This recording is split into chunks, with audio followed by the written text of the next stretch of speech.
आषाढ़ और श्रावण मतलब शिव भगवान की आराधना और जप तप का महीना। पर शिव जी के साथ साथ देवी पार्वती की आराधना को हम कैसे भूल सकते हैं। अपना मनपसंद पति मिलने के लिए देवी पार्वती ने जो व्रत किया, जिस व्रत को करके माता सीता को राम जी मिले, वो व्रत आज भी कन्याएं जो कुंवारी लड़कियां होती है, अनमैरिड गर्ल्स, आज भी उतनी ही श्रद्धा से करती है। एक ऐसा व्रत जहाँ देवी पार्वती के साथ साथ शिव जी की भी इक्वल इम्पोर्टेंस के साथ पूजा होती है, वो व्रत है जया पार्वती व्रत। जब भी बड़े लोग कन्याओं को आशीर्वाद देते हैं तब वे कहते हैं सीता पार्वती का सौभाग्य मिले।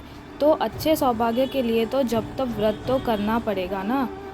तो कन्याओं को, कुंवारी लड़कियों को संस्कारी हस्बैंड मिले, संस्कारी पति मिले, उसके लिए साथ ही साथ अपने अखंड सौभाग्य और उत्तम संतान प्राप्ति के लिए जया पार्वती व्रत करती हैं। 2023 में ये व्रत 1 जुलाई को स्टार्ट होगा। सूद तेरस के दिन शिव पार्वती जी की पूजा अर्चना के लिए ये व्रत शुरू होगा, जया पार्वती व्रत, और ये व्रत आषाढ़ वद बीज के दिन ख़त्म होगा। पूजा विधि की सामग्री में अबील, गुलाल, कंकु, नाड़ाचड़ी, कमल ककड़ी, मिश्री, तेज के पत्ते जिसको इंग्लिश में सिनामन भी बोलते हैं, लौंग जिसको क्लोव्स बोलते हैं, इलायची, नगरवेल के पत्ते, सुपारी और जो भी सीजनल फ्रूट हो, धूप, दीप और फ्लावर्स, ये सारी चीज़ों का यूज़ होगा।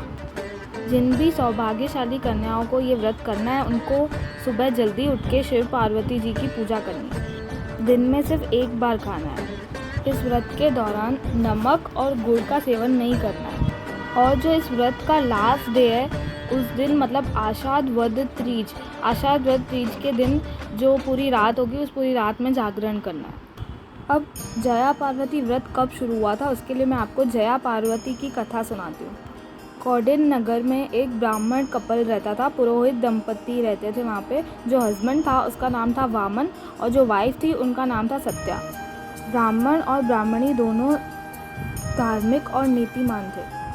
उनकी लाइफ में पैसे की बिल्कुल कमी नहीं थी, पर उनके पास संतान सुख नहीं था। बिना संतान के उनका बड़ा घर भी सूना लगता था। अखूट धन संपत्ति होने के बाद भी उन्हें ज़रा भी अभिमान नहीं था। जो भी उनके घर पे आता था वो उन सबको सम्मान देते थे और सबका स्वागत करते थे। उनके घर से कोई भी भूखा वापस नहीं गया है। ब्राह्मण और ब्राह्मणी अन्न दान को श्रेष्ठ दान मानते थे। एक दिन विचरण करते करते नारद जी उनके घर पे पधारे और दंपति ने उनका बहुत स्वागत करा। अतिथि देवो भव मानकर उन्होंने नारद जी को आदर सत्कार करा और प्रेम से उनको फल फ्रूट्स भी दिए। जब नारद जी ने दंपति को उनका हालचाल पूछा तो दंपति ने बोला, हे महर्षि, हम लोगों को दूसरी कोई प्रॉब्लम नहीं है, कोई और आकांक्षा नहीं है, बस हमको एक ही प्रॉब्लम है कि संतान की कमी है। तो आप हमको ऐसा उपाय बताइए कि हम संतान मिलने के लिए क्या करें। तो नारद जी ने बोला कि यहाँ से दक्षिण दिशा की तरफ आप जाओगे तो आपको एक जंगल दिखेगा। जंगल के बीचों बीच एक पुराना शिवालय है। वहाँ पे शिव पार्वती जी की मूर्तियाँ हैं। वहाँ पे जो मूर्तियाँ हैं वो बहुत टाइम से अपूजनीय है, उनकी किसी ने पूजा नहीं करी है, ना ही वहाँ पे कोई मंदिर है, कोई देख रेख भी नहीं करता, इसलिए कोई पूजा नहीं होती है। तो आप अगर उधर जाओगे और आप पूजा करोगे तो आपकी मनोकामना पूरी होगी। और उधर एक शिवलिंग भी है जिसकी भी अभी तक पूजा नहीं हुई है, अपूज्य शिवलिंग है वहाँ पे, उधर भी कोई पूजा नहीं करता। तो आप उधर श्रद्धापूर्वक जाके अपनी निष्ठापूर्वक सेवा करोगे तो शिव भगवान और माता पार्वती आपके ऊपर ज़रूर कृपा करेंगे, आपको संतान मिलेगी। इतना बोल के नारद जी वहाँ से चले गए।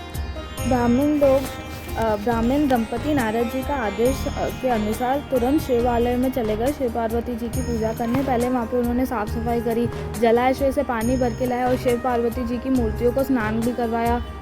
शिवलिंग पर बिली पत्र भी चढ़ाया और शिव पार्वती की रोज़ वो पूजा करने लगे। एक दिन जो पुरोहित वामन थे वो पूजा के लिए फ्लावर्स लेने, पुष्प लेने के लिए वो जंगल में गए। तो उनको वापस आने में टाइम लग गया। तब तक उनकी वाइफ जो थी सत्या, वो मन में टेंशन करने लगी कि इतनी देर हो गई है, और सत्या को बहुत बेचैनी होने लगी, उनका मन व्याकुल हो गया। बहुत देर तक सत्या ने राह देखी बट उनके हस्बैंड अभी तक नहीं आए थे। आखिरकार सत्या अपने पति को ढूंढने के लिए जंगल में निकल पड़ी। उस भयंकर जंगल में एक बड़े वृक्ष के नीचे जो वामन थे वो बेबान दिशा में पड़े थे। उनके पाँव से खून निकल रहा था और वहाँ से ही पास में से एक काला सांप वहाँ से फन मार के निकल रहा था। पत्नी सत्या पूरी स्थिति को समझ गई। पति वामन की मृत्यु हो गई और सत्या भी सुध-बुध खो बैठी और खुद भी बेहोश हो गई। थोड़ी देर में जब सत्या की बेहोशी दूर हुई तो उन्होंने अपने सामने माता पार्वती को प्रकट होते हुए देखा। माता पार्वती ने सत्या को आश्वासन दिया।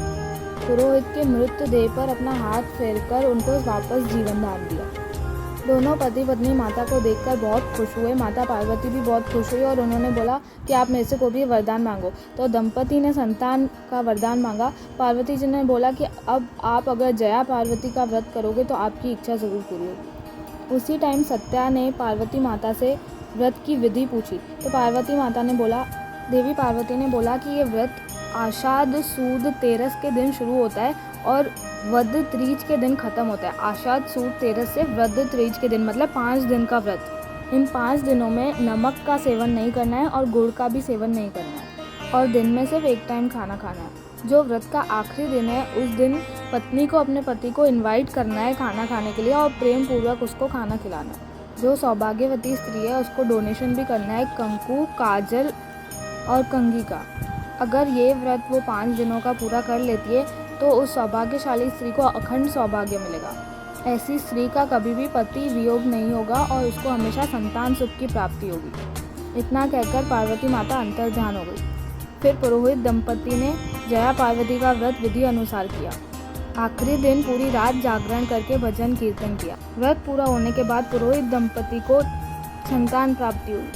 कहने का मतलब ये है कि जो पूरा विश्व है वो नाद और बिंदु के स्वरूप में।